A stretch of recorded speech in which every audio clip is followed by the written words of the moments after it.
In diesem Video nenne ich euch die Gründe, wieso ich mittlerweile mich dazu entschieden habe, Onyx Client zu spielen und nicht mehr Fate Client.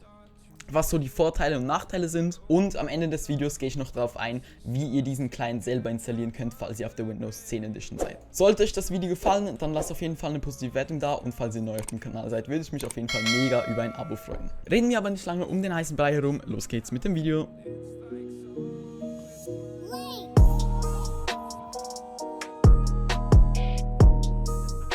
So, sind wir in der ersten Runde drin, und ich habe mir jetzt hier einfach ein paar Sachen aufgeschrieben, die für mich ja einfach entscheidend dafür waren, diese Entscheidung einzugehen, also dass ich mich halt für das entschieden habe. Und als erstes wäre es, glaube ich, ganz gescheit, wenn ich euch mal zeigen würde, wie das Ganze überhaupt funktioniert.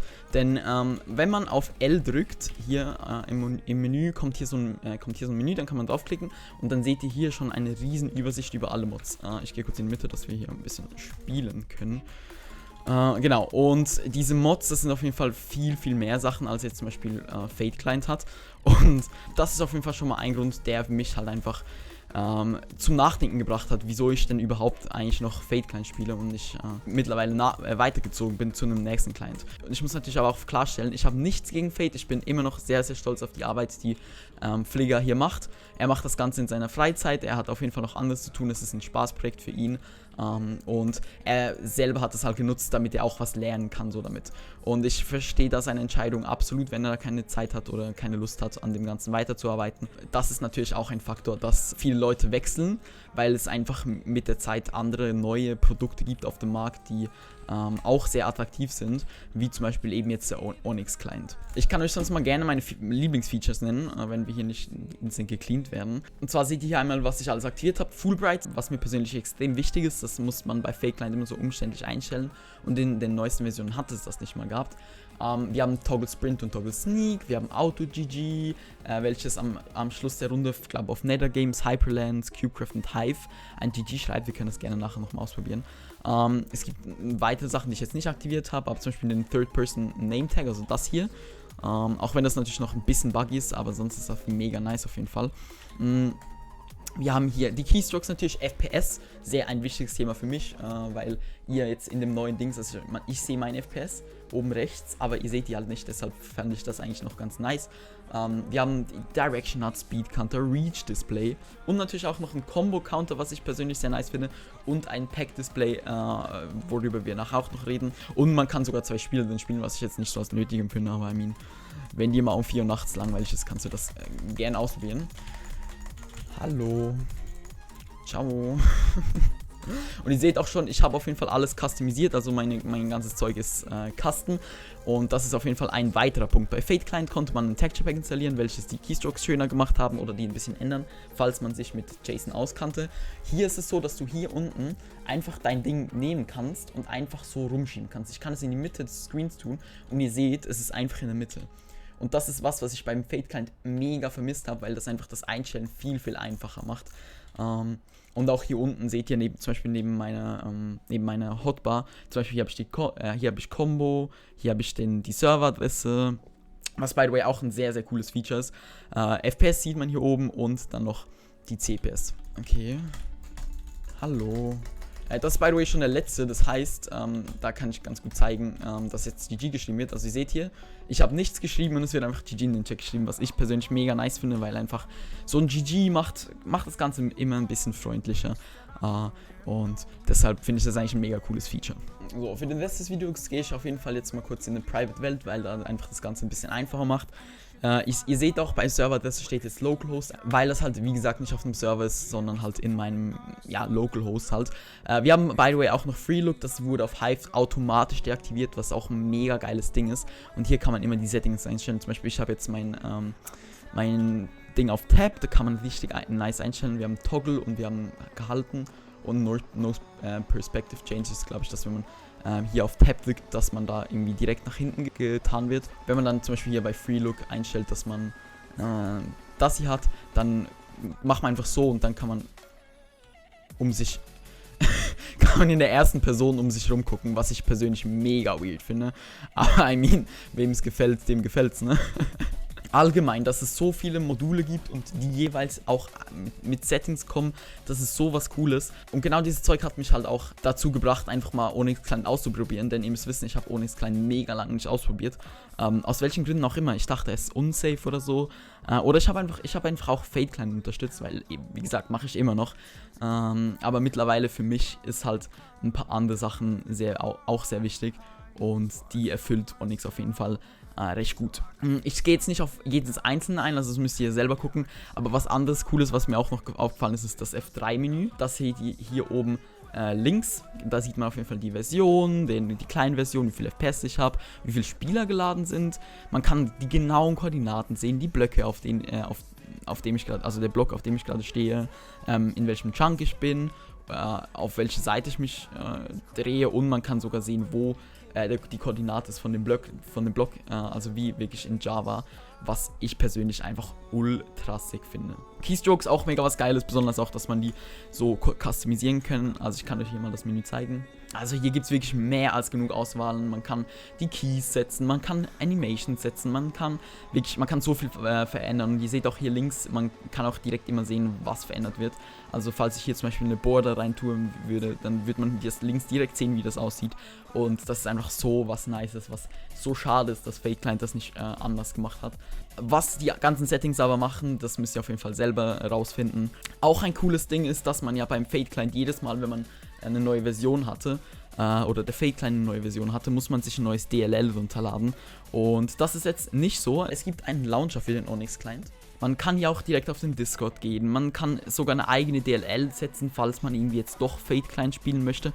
Und man kann halt instant jede Version ausspielen, die man spielen möchte. Das heißt, man muss nicht irgendwie 2 oder 3 verschiedene DLLs haben. Ich zum Beispiel spiele auf der 1.16.201. Aber demnächst kommen dann irgendwie auch noch andere Versionen und so weiter. Also das wird immer geupdatet und das ist halt was mega Nices. Hier kann man auch direkt Minecraft launchen und man kann dann einfach das auch injecten. Also wie gesagt, was weiteres sehr, sehr Geiles, was man auf jeden Fall so benutzen kann. Ihr seht ja auch oben diese Inject-Nachricht, das zeigt euch einfach, dass ihr das geupdatet habt. Und jetzt an diese Leute, die jetzt noch bis jetzt geguckt haben, habe ich auf jeden Fall noch einen weiteren Tipp, der mir extrem viel gebracht hat. Ihr seht ja, ich habe momentan mit meiner neuen Hardware in einer Flatmap 380 FPS circa. Und als Tipp habe ich herausgefunden, dass wenn man hier auf diesem Menü ist, wo es auch viele Sachen gibt, by the way, also zum Beispiel man kann den Chat kompakt machen, man kann die Namen anzeigen, man kann die Module snappen, das heißt, dass man die so aneinander schieben kann, man kann die Font ändern davon, es gibt Text Shadows, so viel cooles Zeug.